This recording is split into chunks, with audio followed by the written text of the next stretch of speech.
Hi, everybody. Happy Saturday. I hope you are all having a great Saturday so far. We did wake up to some areas of fog earlier, but that is all broken as of this point. I'm looking up at our Monroe camera and it's still relatively cloudy now because the fog has begun to mix out. But I promise you, sunshine will be abundant this afternoon. In fact, if you were outside yesterday, how warm it was. I mean, we saw temperatures reach 88 degrees in Charlotte, which was not expected to be that warm. I mean, I think my forecast Thursday night was around 85. So still warm, just not that warm. Your weather impact for today, other than the fog that of course is wrapped up, is just the abundant sunshine, making sure we're staying safe, staying hydrated, wearing sunscreen if we're going outside, and then temperatures really warm.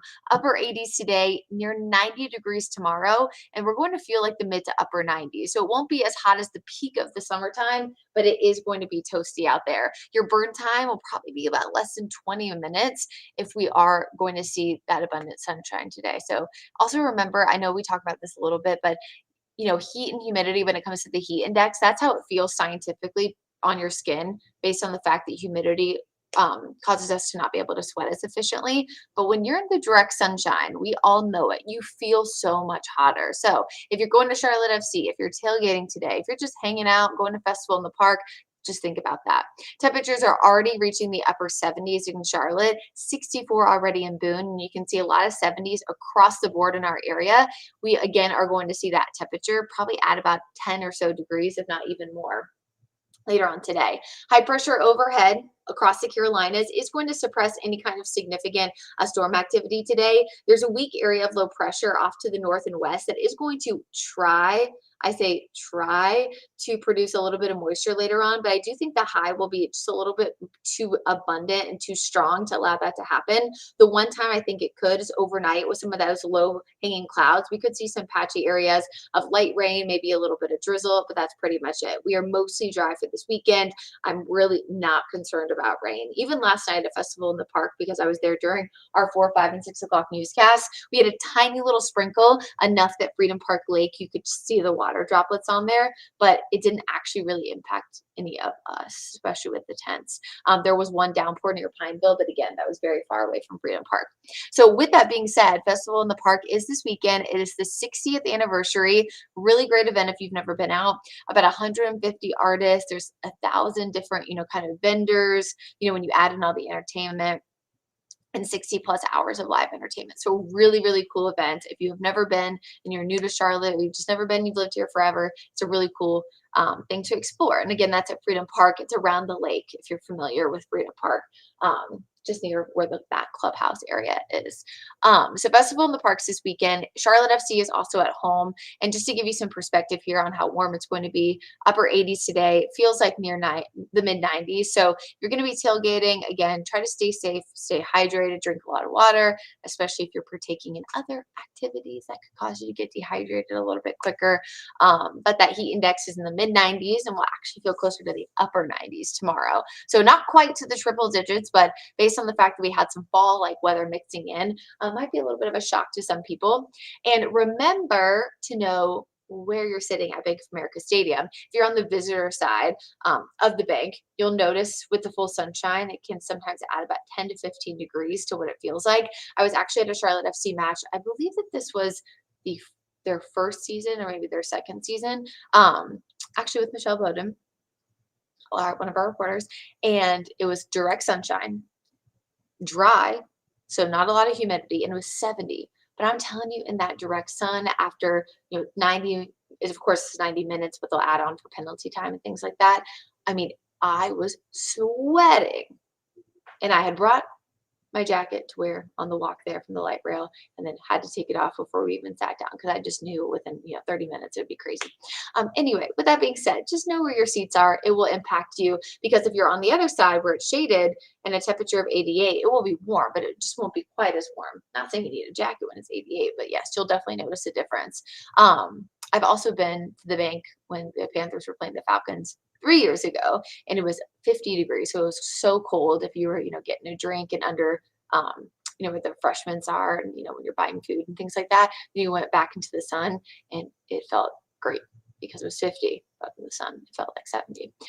Rainfall across the Carolinas the next few days is not going to be too bad, and that will give a chance for some areas along the coast to recede. But then we're kind of shifting all eyes on the Gulf of Mexico and the Western Caribbean, because this is an area that is expected to see tropical development as we head into the middle and end of this upcoming week. So right now the National Hurricane Center is shading this area at 60%. It's medium, so that's why it's orange. You'll see it pop up in a second. Sorry, there's a little bit of a lag.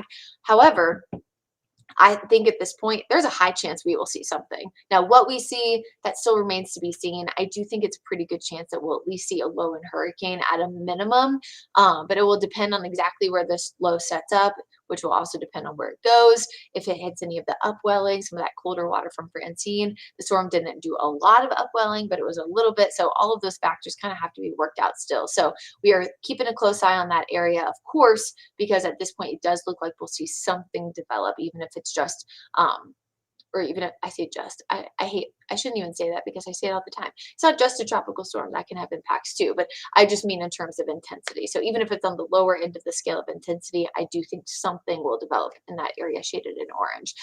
Elsewhere, we have 3 areas. You can see that the 2 that are shaded at 10%, non-issue, is going to stay away.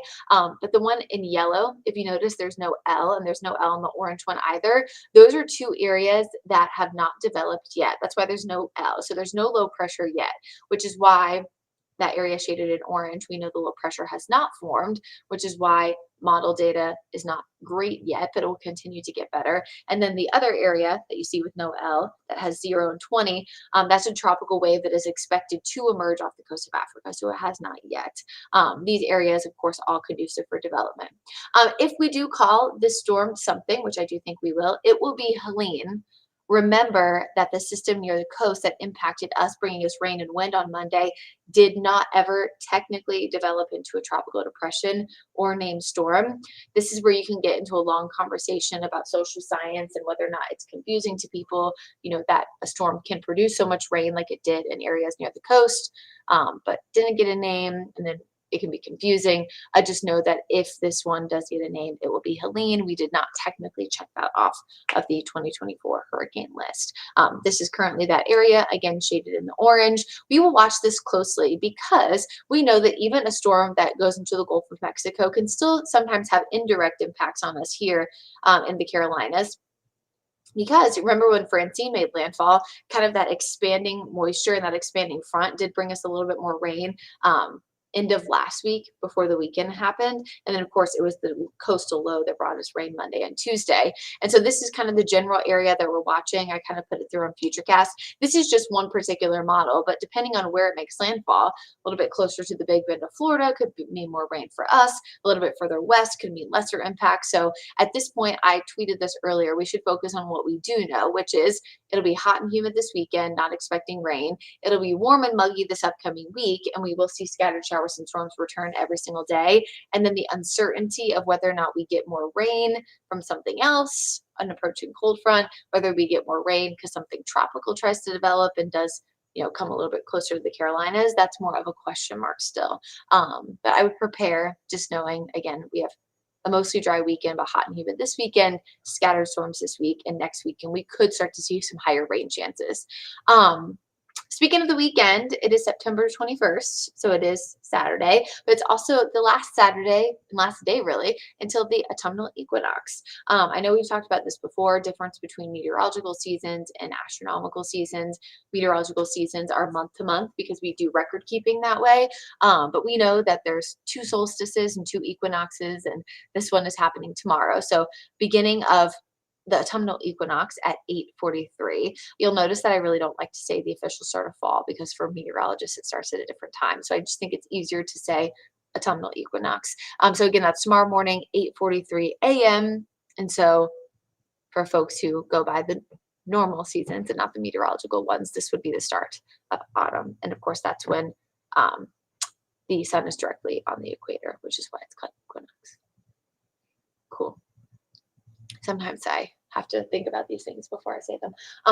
I'll go to the Guy Roofing 7-day forecast, but I do also want to mention, I did not include this in here just because the stream was already kind of long. We're almost at 14 minutes.